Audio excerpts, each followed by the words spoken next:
ఇప్పుడు పొద్దున్నే నాకు కొత్త సంవత్సరం రోజు ఒక ధ్యానంలో కూర్చున్నప్పుడు ఒక అనుభవం వచ్చింది. నేను కొత్త సంవత్సరం ఏదో నేను ఫ్రెష్గా కూర్చుంటున్నాను అని విశ్వం ముందు కూర్చున్నప్పుడు నా లోపల నుంచి ఒక నవ్వు అలా నవ్వు కనిపించింది. హరే పిచ్చోడా, ఇది నీకు కొత్త సంవత్సరమా? రోజు తెల్లారేది కొత్త సంవత్సరంగా కనిపించలేదా నీకు? ఒక గాలిలో కొత్త గాలి కనిపించలేదా?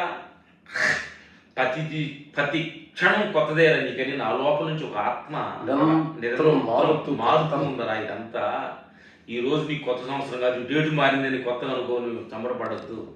ప్రతి క్షణం నీకు కొత్తదే, ప్రతి క్షణం నీకు కొత్త ప్రపంచమే, ప్రతి క్షణం కొత్త మనిషివే. ప్రతిదీ కూడా ప్రతి క్షణం కొత్తదనం అని ఈ లోపల వస్తుంది.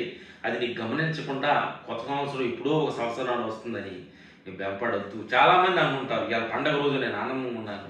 ప్రతిరోజు నీ పండగేనయ్యా, ప్రతిరోజు నీ కొత్త సంవత్సరమే అని సత్యాన్ని ఆత్మలోపలికి వచ్చింది. ఎందుకనంటే నా పరమాత్మ స్వరూపుడు అందరికీ ప్రతి క్షణం కొత్త సంవత్సరం లాగా, ప్రతి కొత్త సంవత్సరం రోజు ఎన్ని కష్టాలు ఉండవు కానీ ప్రతి happy day, happy new year ఎంత ఆనందంగా ఉత్సాహంగా చెబుతున్నావో ప్రతిరోజు అలాగే రోజు నువ్వు లేచిన ప్రతిరోజు కూడా అందరికీ ఇలా హ్యాపీ డే, గుడ్ డే, ఇలా అద్భుతమైన రోజు అని చెప్పి ఆ ఉత్సాహాన్ని జీవితాన్ని కొనసాగించు. నీ ఆ జీవితం ఆనందంగా అద్భుతంగా ఉంటుందని సత్యాన్ని ఈ సందర్భం చెబుతున్నాను. Thank you.